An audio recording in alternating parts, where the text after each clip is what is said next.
The majority of Southeast Asian consumers, or 71% of us here in the region, are confident that the COVID-19 situation in their country has improved over the last few years. In Singapore, 74% of respondents share this sentiment.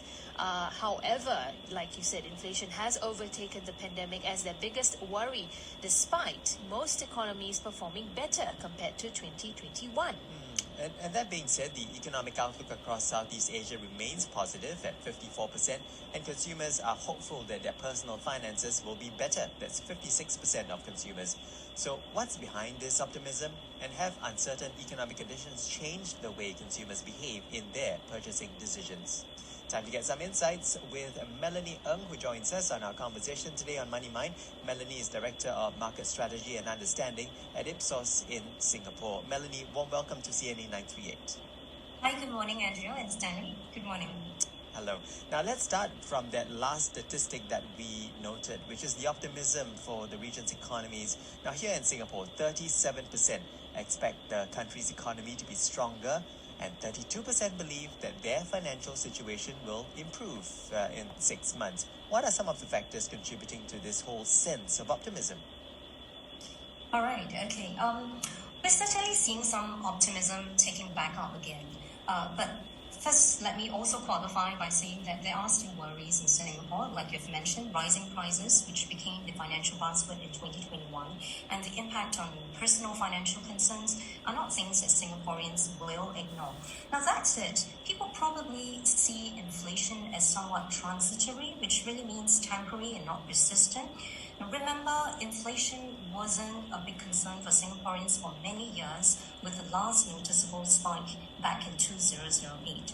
But nonetheless, there are a few factors that could explain this optimism. Now, first of all, in general, Singaporeans already have a very high confidence in government's effort in assisting citizens maneuver through crisis. Our social intelligence data also tells us that Singapore government is deemed as doing a very good job at managing inflation, providing necessary support to citizens, particularly if we compare Singapore inflation rates to other markets or regions.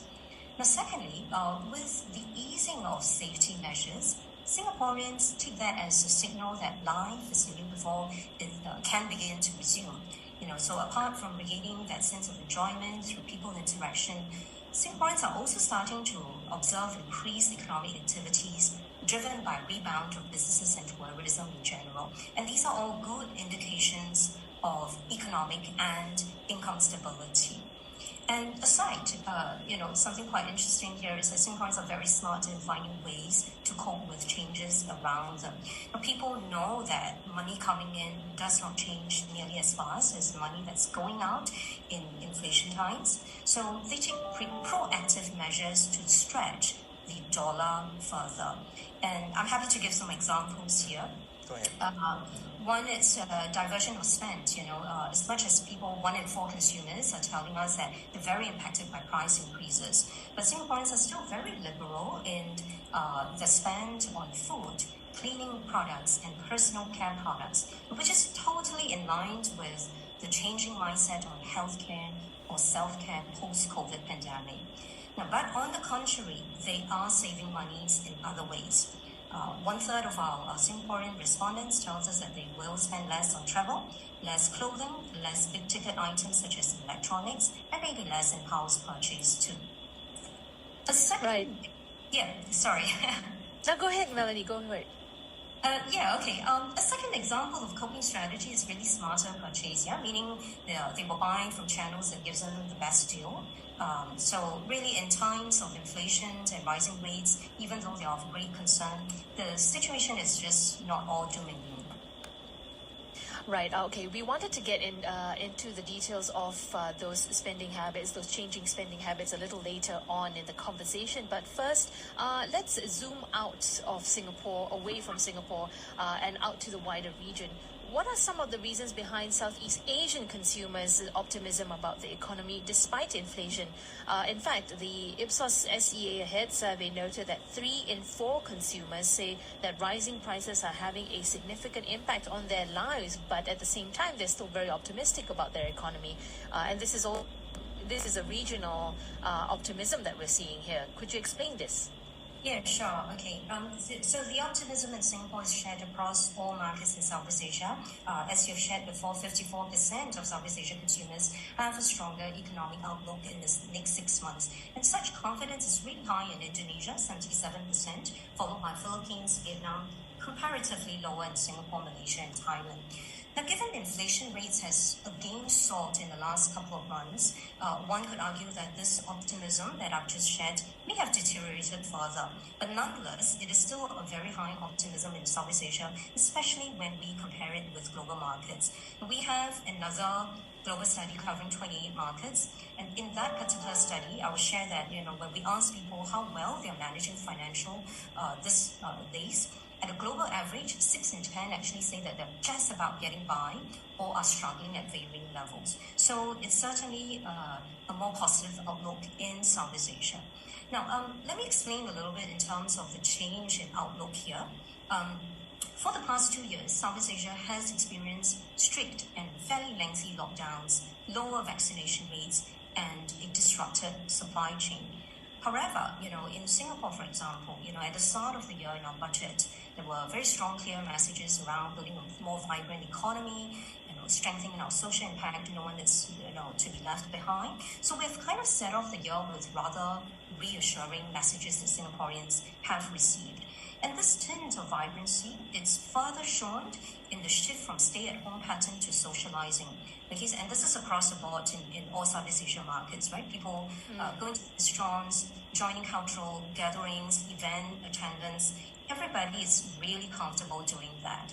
And if you ask me, has consumer spending propped up, in that aspect? Yes, for sure.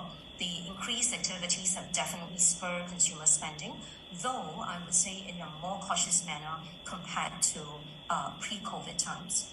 And one last point here is also there are actually people who also rationalize by saying that inflation is just another global heat wave that's unavoidable. It's a way of life. And if anything, COVID pandemic has taught many individuals to manage their finances better in a more resilient manner and therefore kind of cushioning the effects of inflation. Yeah, Melanie, like you say, we are all spending more, going out, doing more stuff, eating out, spending more as well. And I guess what helps is the Great Singapore Sale is also currently now on until the 10th of October, but that's a side point. Melanie Ng is speaking with us, Director of Market Strategy and Understanding at Ipsos in Singapore. Melanie, still coming back to that study, it noted that 74% have turned to buying higher quality products now that they've saved more from cutting back on leisure, travel spending, for example. What constitutes value-driven purchases? Will this continue to be a trend as travel is rebounding? People are buying more higher quality products? Okay. We know in difficult times, daily use categories are typically not deselected. Right? Even amidst all the economic uncertainty, people are telling us that they are expecting their grocery bills to continue to climb. So an interesting trend that we're seeing throughout Southeast Asia is consumers are using quality food choices to proactively manage their health and wellness. And this figure is really high. It's 87% in Southeast Asia, just slightly lower in Singapore, 78%, still high. And this is probably also not surprising because the pandemic has made people more concerned about their health, right? And beyond medical fitness, people do so by being more discerning in what they buy and thereby creating value in their purchase. So buying products and services that help support one's physical or mental well-being is deemed a value in itself. So in today's context, shopping for food is not just a jaw-dropping experience because of increasing prices, but actually it's also an eye-popping experience these days because consumers want better-for-me products for the same dollar spent. But of course, in times of inflation, it's not uncommon to see consumers postponing or abandoning some discretionary purchase. There are others who also trade down for a more value for money or maybe more mainstream brand as opposed to the premium ones. Some consumers are telling us that they're swapping categories and switching things out. And we've seen that most recently, in the region where consumers swap other meats when chicken prices had a price hike, right? Or maybe one could consider switching between cuts of meat in order to save some money, local coffee as opposed to cafe latte.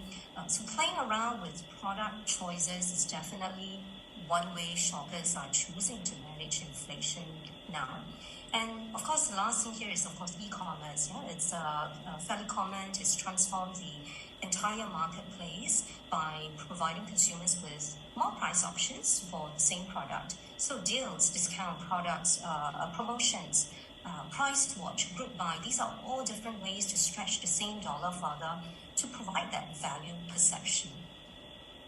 Right, so we've obviously seen that pattern, consumer pattern changing from what it was during the pandemic, and then now as inflation has hit us, the way we purchase things, the way we decide on how to buy certain things has changed as well.